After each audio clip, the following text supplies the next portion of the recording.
We're entering this period of the Jewish calendar, sometimes referred to as the Yoms, Yom HaShoah, Yom HaZikaron, Yom HaTzmaut.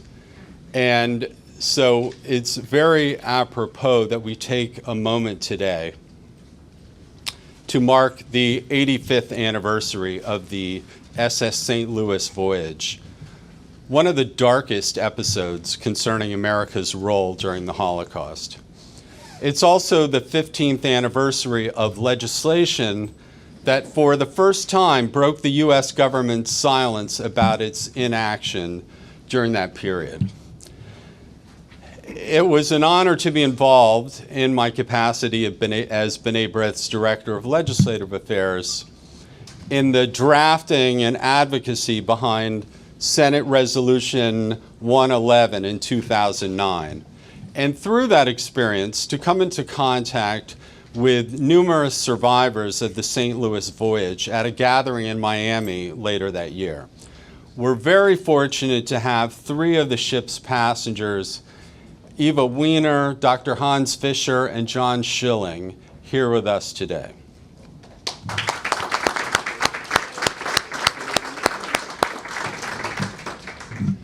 Many times throughout its 181-year history, B'nai B'rith has responded to Jewish communities in need around the world by calling upon the U.S. government to intervene on their behalf in combating anti-Semitism and safeguarding human rights. Sadly, the voyage of the SS St. Louis in 1939 represents one of the most notable instances in which the United States government and others failed to act on behalf of Jews in dire need. The 937 passengers of the St. Louis who sought refuge in Florida only to be turned away by authorities who bowed to the pressures of nativist and anti-American influences at the time.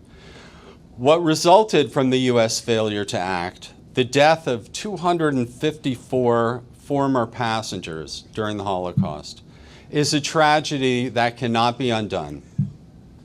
But like all failures of the past, it can and must be acknowledged by a nation that allowed it to happen.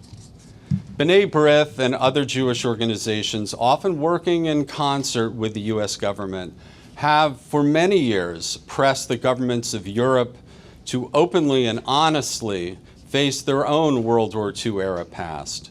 We cannot expect the U.S. to do any less. Such is the responsibility of any mature society. It is simply the right thing to do. And 70 years was much too long for Holocaust survivors and their heirs to have to wait for acknowledgement of the wrongs that they suffered.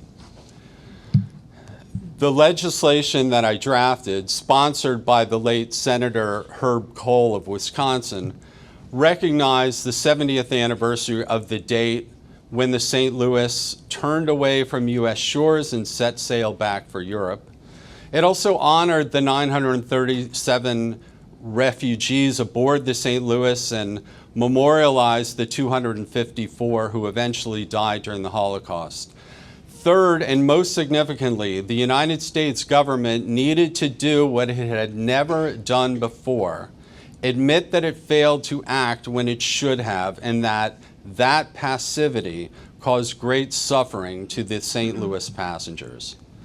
Finally, we felt strongly that the St. Louis saga should be upheld as a deterrent example for current and future generations to learn from. The text, therefore, called for public officials and educators to raise awareness about the St. Louis episode and to preserve the lessons of that tragedy. For 70 years, the United States, a country that is home to the largest Jewish community in the diaspora, had never acknowledged its failure to rescue the passengers of the St. Louis. But on May 19, 2009, the United States Senate unanimously approved Resolution 111. What followed was a growing recognition of a historical wrong. In 2012, Deputy Secretary of State William Burns, in the presence of 14 St. Louis passengers, issued the first ever apology by the State Department for refusing to address the Jewish refugee crisis during the pre-war and wartime period. And 6 years later, Prime Minister Justin Trudeau welcomed a delegation of passengers on behalf of the Government of Canada and made an official apology statement for Canada's refusal to grant them safe haven in June 1939.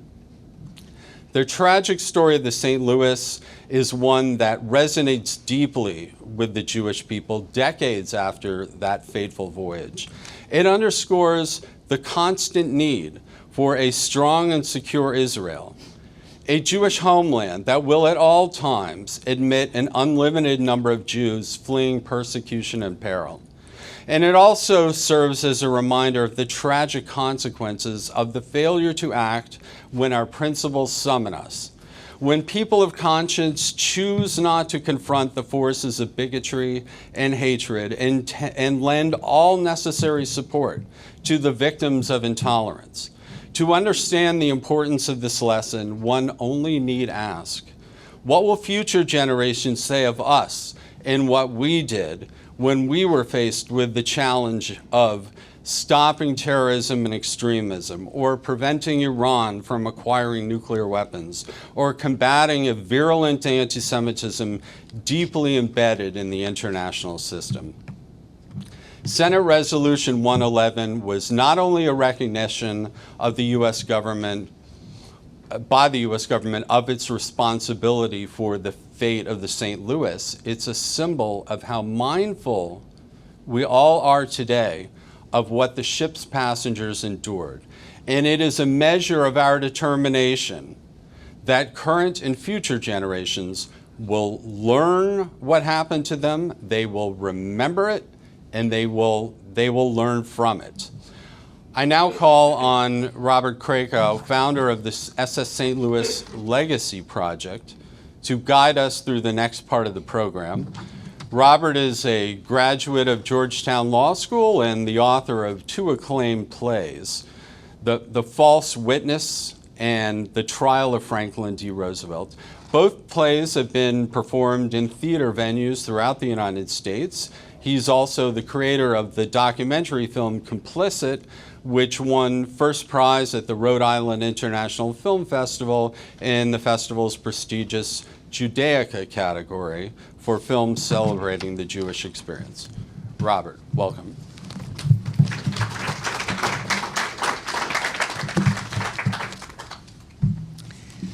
Thank you, Rabbi Fusfield. It's a great honor to be here on the occasion of Yom HaShoah and the 85th anniversary of the voyage of the MS St. Louis. What a unique opportunity for us to welcome passengers John Schilling, Eva Weiner, and Hans Fischer.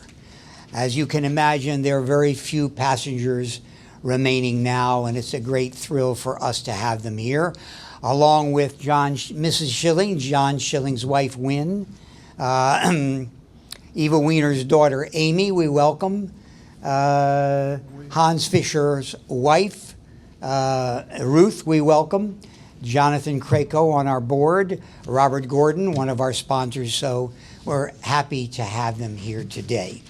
In March of 1938, Adolf Hitler gave a speech in Königsberg, Germany, in which he said, "We will put these criminals on luxury liners and let us see what the world does with them. Was die Welt mit ihnen macht. Let's see what the world does with them." And here we are today, lo, these many years later, and we ask, well, what does the world think about the Jews today? You know, those of you that may have graduated, in fact, John Schilling was a graduate of Columbia University. I wonder what he thinks when he sees what has transpired on the college campuses. However, it isn't for me to speak. It's much preferable for us to hear briefly from each of the passengers and let you hear what they have to say. However, our final commentary will be a presentation of remembrance and a proclamation of remembrance and gratitude in commemoration of the 85th anniversary of the MS St. Louis and Yom HaShoah, presented to the Embassy of Israel, giving great dignity to the idea that what is left for the Jewish people, and that is the state of Israel. So we'll be very proud to have the passengers present this to the representative. But before we do, let us hear a few words from each of the passengers. I call first John Schilling.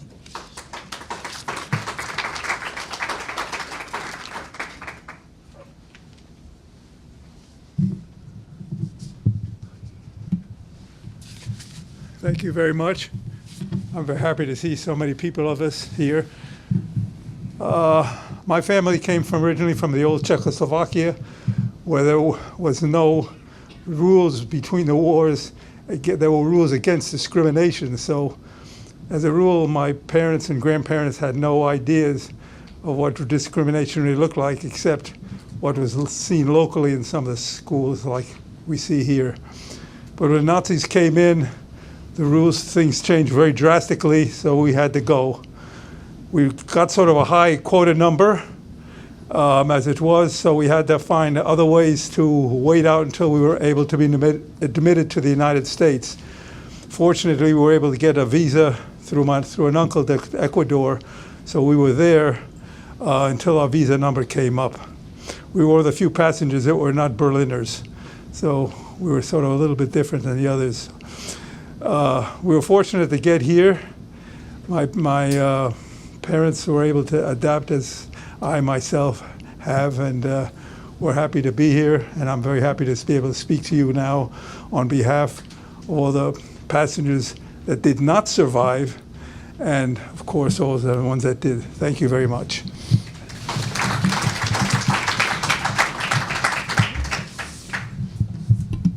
I ask now Dr. Hans Fischer to say a few words.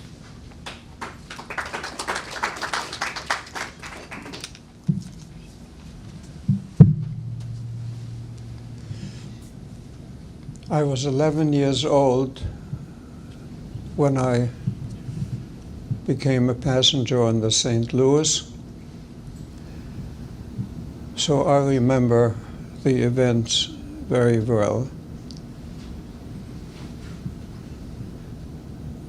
What happened was that on November 10th,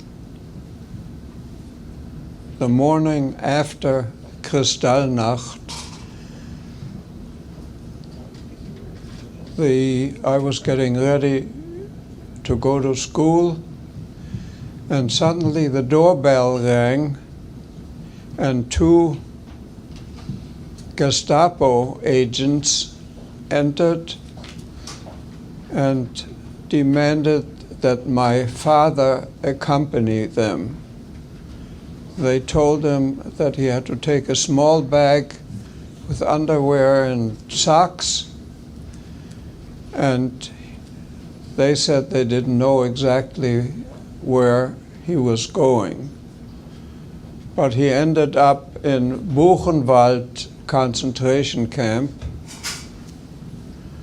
and he was one of the lucky ones because a lawyer ferreted out the documents that indicated that my father had been an officer in the German army in World War I.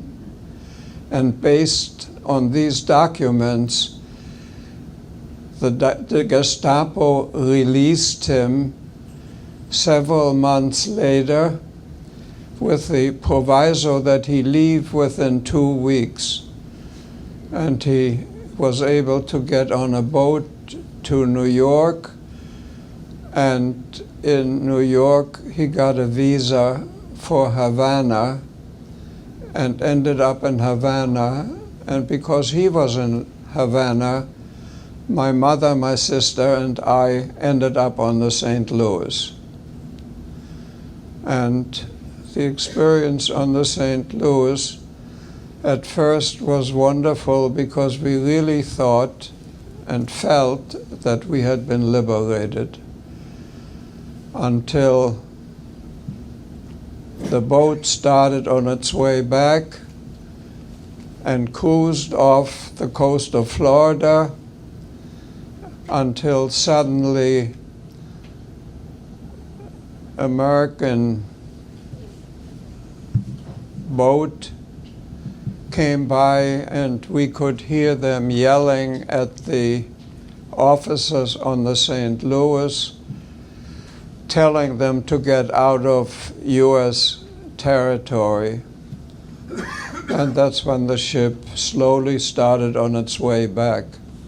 The lucky thing with the St. Louis was that the captain was a very decent human being who had vowed not to take the boat back to Germany because he knew that would have been the death of all the people on the boat.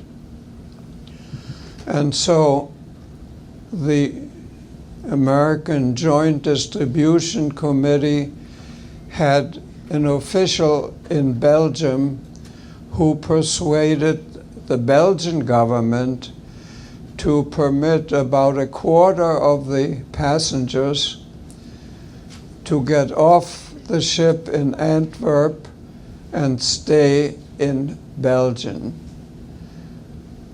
And once Belgium agreed, England, France, and Holland also each agreed to take a quarter. And so the people for Belgium got off and took a train to the capital. The people for Holland got off and went on a train to Amsterdam, and the people for England and France, which included my mother, my sister, and me, got on another boat, and we went for a short distance and got off again in France, and we ended up in Laval, France, and the last segment went to England, and they were the lucky ones because, of course, England was never invaded by the Nazis. We were lucky. My father in Cuba was able to get us visas a second time, and the second time we were able to go to New York in a convoy that was guarded by 2 British warships, and we got to New York, Ellis Island. We had to wait a few days till we could get on a boat to Havana, but eventually we got to Havana and were reunited with my father, and then stayed in Havana for about a year.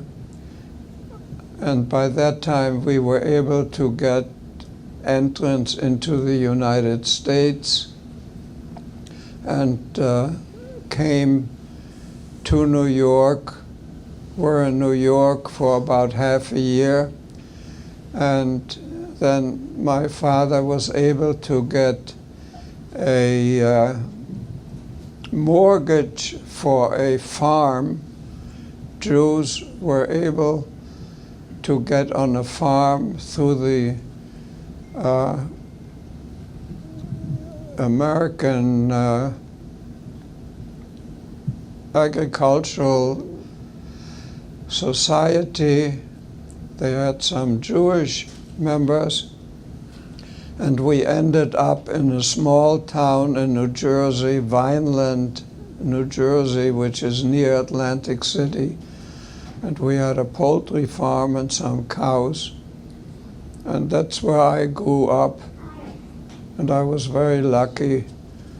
I went to high school, and after graduation, as valedictorian, I went to the University of Connecticut, got a master's degree, and from there to the University of Illinois in Champaign-Urbana, and got a PhD. And when I was finished there, I got a phone call from Rutgers University, and they offered me a position, and I spent 56 years on the faculty at Rutgers University till 2010.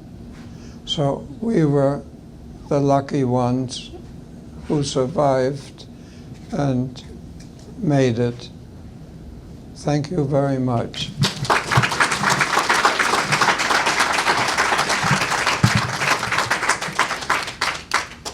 Okay, I now ask our final passenger and guest, Eva Weiner, to come and speak.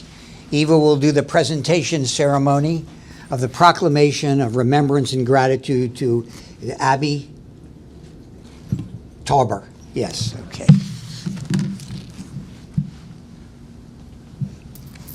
When you finish, Yes. it'll be this accordingly. Yes, I am standing. My story is very different. I was 10 months old when my mother carried me aboard the St. Louis. My uncle was in Cuba, and he was able to get us the landing permits. My father was released from Warsaw, where he had been shipped after the Kristallnacht, in order to come back to Berlin to join us. And we had days in which we had to pack and board a train from Berlin to Hamburg, and boarded this beautiful cruise ship. We also had lottery numbers for the United States, but you never knew when those numbers were going to be called. I tell the story from the perspective of my parents. Obviously, I have no conscious memory of the event. But I'm grateful that they were very sharing. They told me all the events that led up to our travel, why we were on that ship, how we happened to be there.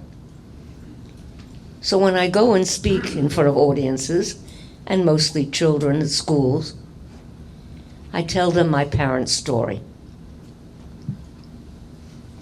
We were the fortunate ones. We were able to go to England when the ship returned to Europe. But life in London was far from a piece of cake. We spent nearly every night in bomb shelters, which I remember vividly. Built to house 50 people, would crowd up to 100 or more, spending many, many hours, sometimes the entire night, in the shelters. My father, who was a baker, was able to find work in a bakery, but that bakes all night so that everybody has fresh bread in the morning. He would spend the next day sometimes looking for us because the shelter had to be abandoned. Our homes were destroyed. We moved many times. But life in London could not possibly compare to what it could have been had we gone to Belgium, France, or Holland. So that we did survive and came to the United States in 1946, after the war. Grateful that we finally did arrive here. My way of thanking the United States for finally allowing me entry, I work for the United States government in the Department of Defense as a budget analyst. My way of little thank you for finally giving us a safe haven. So that my story is different, but hopefully still has a message And I try to transmit that to all the schools that I speak at. And I'm grateful that I still have the capability of doing that. So basically that's my story. Very different from many of the other passengers. I would now like to read the final paragraph of this resolution. Okay, so we ask Eva to read this proclamation of gratitude and remembrance, and B'nai B'rith is kind enough to invite Abby Tallman, a representative of the Embassy of Israel, to emphasize the centrality of Israel in the lives of Jews everywhere. And Eva will now read the final paragraph and present it to Abby accordingly. My glasses, oh my God. Without my glasses on. All right, I'll read it. Would you mind? I'm sorry. Okay, on behalf of the passengers, accordingly, on this, the 5th day of May, 2024, at the headquarters of B'nai B'rith International in Washington, D.C., the undersigned passengers of the MS St. Louis expressed their gratitude to the citizens of Israel and to the men and women serving in the military of the State of Israel for their courage and sacrifice and determination to provide a place of refuge for Jewish people throughout the world. On this, the 85th anniversary of the voyage of the SS St. Louis and Yom HaShoah, signed by Eva Weiner, Hans Fischer, and John Schilling, and we ask our Abby to come up as a representative of the Embassy of Israel. Do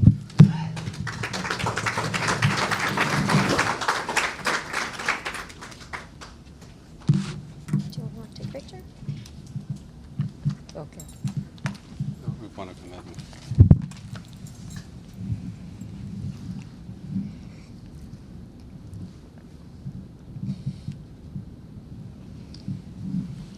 Thank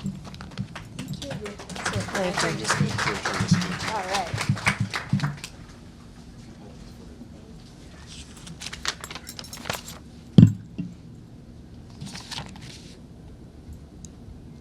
Good morning, distinguished and honored guests. My name is Abby Talmud, and I'm the Jewish Community Coordinator for the Embassy of Israel to the United States. And it is with great honor and humility that I accept this proclamation on behalf of the Embassy of Israel and the State of Israel. Today, we are not only here to commemorate a significant moment in history, but to celebrate the unwavering spirit and resilience and compassion that defines the Jewish people and the State of Israel. The State of Israel has always stood and will continue to stand as a beacon of hope and refuge for the Jewish people.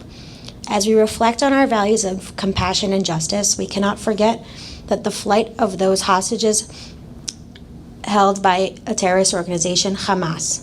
232 people, including United States citizens, are still being held hostage in Gaza. Today is their 212th day being held captive. The St. Louis ship was carrying over 900 Jewish refugees fleeing Nazi persecution and denied entry into multiple countries, including the United States and Canada.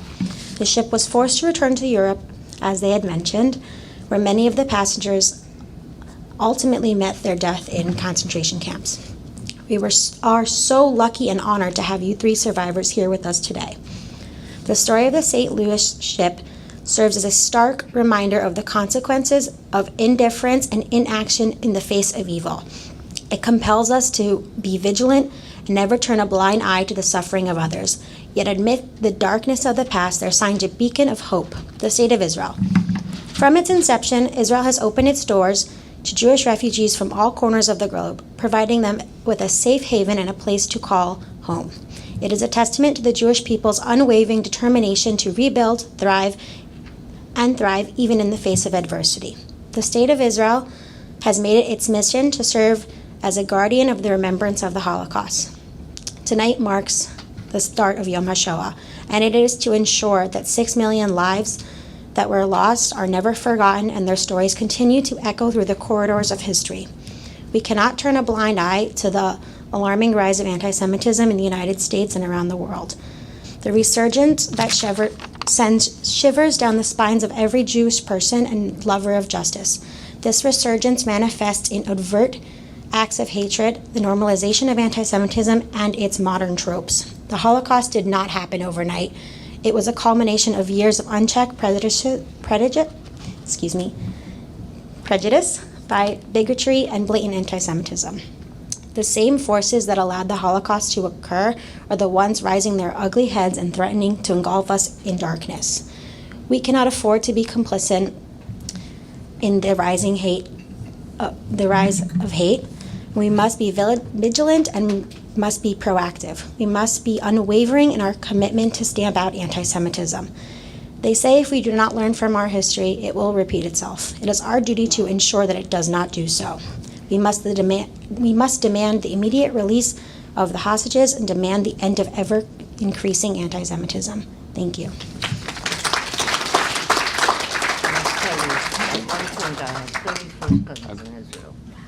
Thank you. Okay, thank you. Thank you. Thank you, Abby Talmud. Abby is the Jewish coordinator for the Jewish community at the Embassy of Israel. And thank you for reminding us at this important moment of the crucial nature of Israel's existence, not only as a Jewish state, a Jewish homeland, but as a place of refuge for Jews in need throughout the world. Thank you also to Robert Krakow of the SS St. Louis Legacy Project for all you do to uphold the memory of this important historical event. And thanks most of all to our survivors, our ship's passengers, Hans Fischer, John Schilling, Eva Wiener. Thank you for sharing your testimony with us and helping us understand the importance of what you experienced and the importance of not repeating history. This is a lesson we will uphold and we will never forget it. Thanks all of you at this point for participating in the morning's program. We're going to transition now to, okay, I'm sorry. We have it's a 4-minute video we're going to show, and this is something we're going to stream off the internet. Are you ready to do it? Okay. The 70th anniversary of an infamous voyage. In 1939, the SS St. Louis, a German ocean liner, sailed to the U.S., hoping to find homes for German Jewish refugees, but they were denied entry. Surviving passengers reunited in Miami Beach just this week, just miles from where their boat sat decades ago. The beauty of the beaches and the palm trees. That's what Herb Carliner says he remembered the most. In 1939, as a 12-year-old boy, Carliner and his family gazed upon the Florida coast from the luxury liner SS St. Louis. They dreamed it would be their salvation from the Nazi rampage. We had to leave because there was no future for us in Germany. But off the coast of Miami Beach, the vessel with 937 people, mainly Jewish refugees, was never permitted to enter the U.S.